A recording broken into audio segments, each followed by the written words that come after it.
Hello. Today I will show you my Magicka Templar bomb build. Let's go straight into it. I'm using 5-piece light armor, 1 medium and 1 heavy. It is really up to you whether you can get your monster set in medium and heavy. I have not, so I'm running 1 piece heavy on my body part, which is Rattle Cage.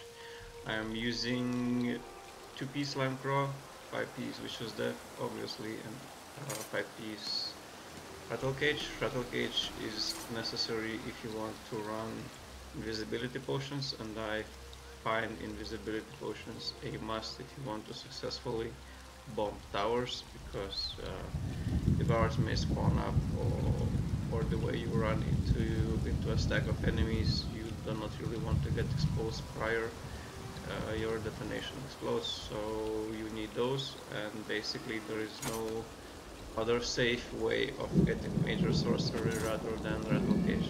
If you use the degeneration, you will get exposed, and if you use potions, then you have no option for invisibility. So this is pretty much it.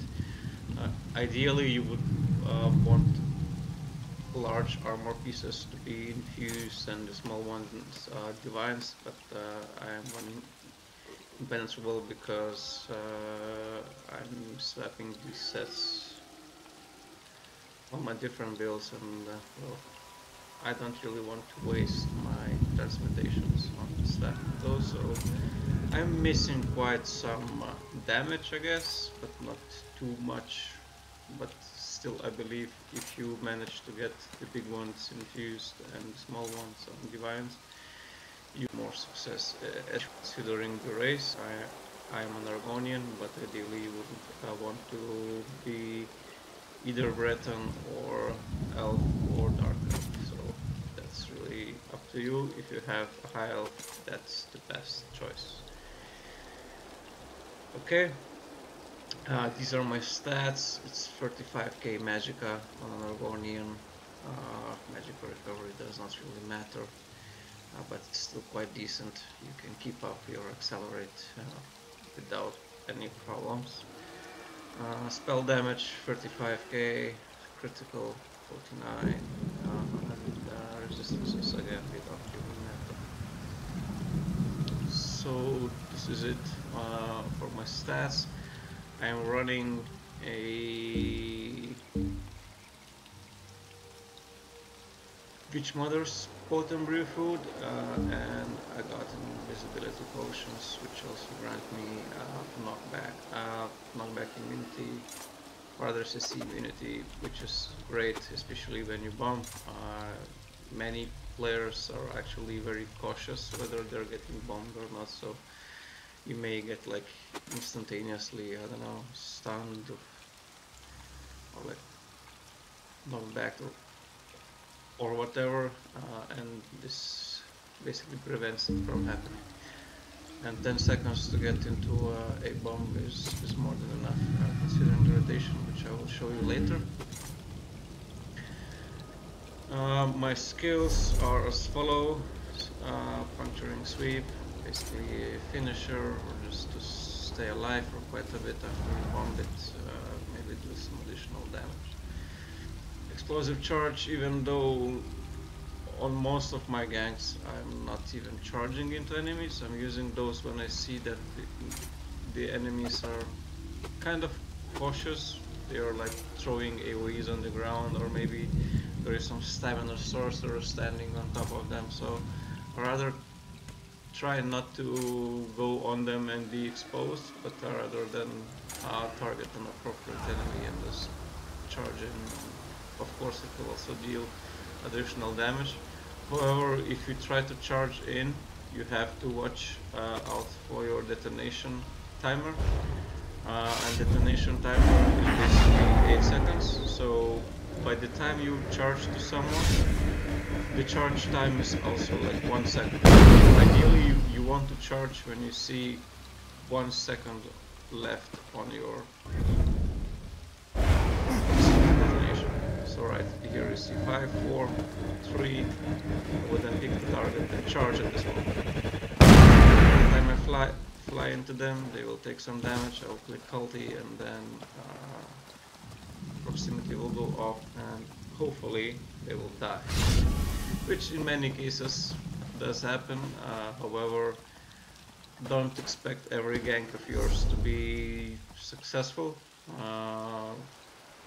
In the very beginning I struggled a lot, I think like 1 out of 5 only that I succeeded on, but later on you will get better, to know your limits, and being 50% of gank successful is very good and very profitable for AP wise and fun wise. I mean, it's insanely fun to do that kind of stuff on a Templar, which I've basically never seen anyone do it. I saw, I think like a half a year ago, Jack Daniels did something like that, but not on such high damage build, I guess. And this is the way I go. If you want to bump stuff, you have to go all in. That is my understanding and way of doing things. Third spell, Solar Barrage, that may change for the next patch. It's basically a swappable spell. I'm using that during sieges, during open field fights. Actually, it deals a ton of damage. It exposes like Night Blades out of stealth. It's just a very good spell. I'm really not happy with the new patch that is going to come. They are nerfing its damage by like 40 or 50%. It's going to deal shit damage now. I don't really see how it's going to be used. Maybe for some additional damage, also to proc your passive for additional minor sorcery buff, but that's it, I guess. There is no other use of it, so during the next patch you may even swap it around with, I don't know, something else. Maybe even Radiant Destruction, because that one is going to get a buff. Race Against Time, that is a must. You are getting minor force, you're getting movement speed. Since you're going to spend most of your time in stealth, especially when you pop Invisibility Potion, you're going to just run into your enemies, and it's going to speed up the entire process, and you will be very mobile, and thus you will successfully bomb more enemies. Inner Light, self-explanatory for additional magicka and critical buff. Now for the ultimate, during most of my ganks I have used Empowering Sweep, however I have also unlocked Dawnbreaker. If I have enough ultimate for Dawnbreaker, I will slot Dawnbreaker. I'll just swap before I bomb the tower. I will swap it with the Dawnbreaker. However, when I considering the movement of Zergs, they're actually moving quite quick, and in many scenarios you will not be able to have it up. That Empowering Sweep is I think it is very underestimated. It deals 0.5k magic damage and then 5.5k magic damage. What happens is the first tick of the additional magic damage actually happens instantaneously, so you can count it as a Empowering Sweep. It deals like 16 or 17k damage, which is very huge. Of course, the range or the radius is very low, so you have to know your surroundings, to know your limits, considering your ping. For example, I'm usually sitting over 200 ping, and I have to click the ultimate when I have actually surpassed the enemy.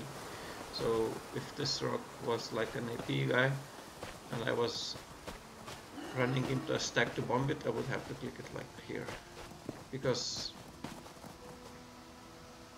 in the game I would actually be moving behind where I am on my screen, so you have to be aware of that. The same goes for the Dawnbreaker. I think if you watch my bomb video, in the clips where I use Dawnbreaker, you would notice that I would click Dawnbreaker here, but I would still stun the guys who are sitting or standing right here. So that is the way, and over the years playing on any server, I have gotten used to that, so that's no problem to me anymore. Hitting jabs is a problem, but there's nothing I can do. All I can do in terms of hitting jabs is just to predict where the enemy will go, else I'm going to miss all of them, but that's fine. My back bar, channel focus, extended ritual, proximity detonation, honor dead, retreating maneuver. That's a joke. That's basically to move around quickly on your horse. Generally you would want to have elusive mist, even though if you successfully bomb you would either kill everyone or there may be like 4 or 5 guys still alive, and well, they will kill you. There is no other way, so even mist will not save you. And I have the flame. I'm not using that for tower ganks at all. I prefer that instant damage that either Dawnbreaker or Empowering Sweep provides. So I only use that for keep sieges and open field fights. That is perfect for that. So that's why I have it on my back bar. I have it on Oslo's Inferno staff. I don't even know why. I guess because I don't have the Rattle Cage Inferno staff. I only have lightning one, and having fire damage is better than lightning damage. Also my swords are also both Nirnhorn and oh no, the other one is sharpened actually. Yeah, the other one is sharpened. I actually have one sword which is, it's not this one.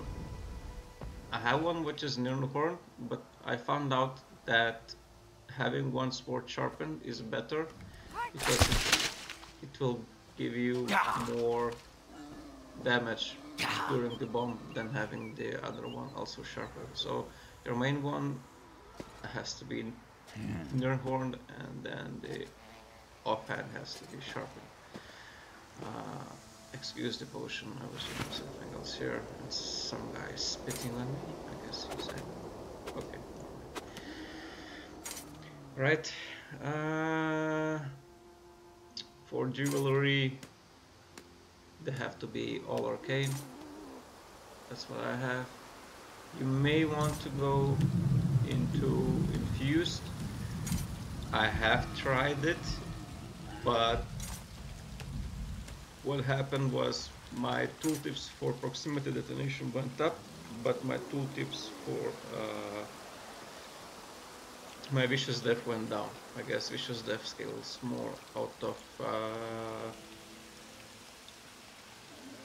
maximum magicka, so thus I prefer running arcane on this build.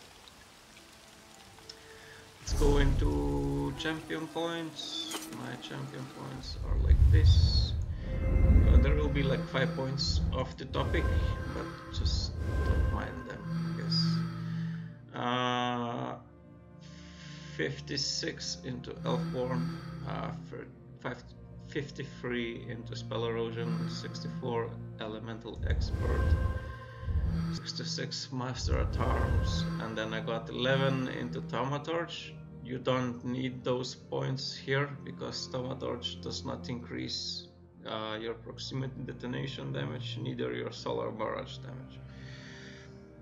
Even though it should, because it's technically something over time, and generally considering game's mechanics, whatever is over time should be increased by the spell, like chaps or any other spell, but for some reason proximity detonation is not getting increased increased by this 3, and thus I don't suggest running that. I only have it for jabs damage because I found that it's more valuable than these points and getting me to master at arms or 1% expert, so I decided to go 5% more damage on my jabs. You can do the same, it's really up to you. This is basically a leftover. 56 ironclad, 57 resistant, 56 hardy, 41 thick skin, 43 elemental defender, and 27 quick recovery to heal myself when I'm getting ganked or just don't want to die. 61 warlord, 75 arcanist. That's not necessary. It does not really have to be that high here. I just have it for master gatherer because I'm also gathering when this do sometimes. 58 shade and 56 stumbling. Shade is really good, especially for a build like this. You don't have a huge stamina pool, and thus you want to stay in stealth for as long as possible, and shade helps a lot, especially in the scenarios where you are closing the gap towards your enemies. You will spam accelerate, and thus your stamina will go down quickly, and having shade is a very good option. So generally, considering the scenarios, let's say that pile of rocks is a stack of 80. I would be somewhere here by the tree, not doing anything. I will wait for the moment when the flag has just flipped, not like deflipped, but flipped on the enemy side. Maybe wait a second or two, and then I would immediately click proximity detonation and then invisibility potion, and no one has ever noticed that I'm coming. Trust me. So it happens like this. I check my surroundings, see if everything's fine. Ideally, click my ultimate, and they would die. In scenarios when there is AoEs on the ground, or there is some guy like a stamina sorcerer, those are cancerous. You just want to pick the target as quick as possible and then keep the distance. Once you pick your target, as I mentioned before, you just wait. Proximity detonation is 1 second. The end. Then you click the explosive charge, you will fly into them, proximity detonation will go, your ultimate will go, and they will die. Trust me, it's fun, it works, I have proven that it works. I want to see more Templars doing that. That is very fun, it is very helpful for your factions. You are able to do so much, especially during keep defenses or even offensive sieges. There is no words to describe. So I hope you like that. I hope you're going to use or at least try it. Have a nice day. Bye.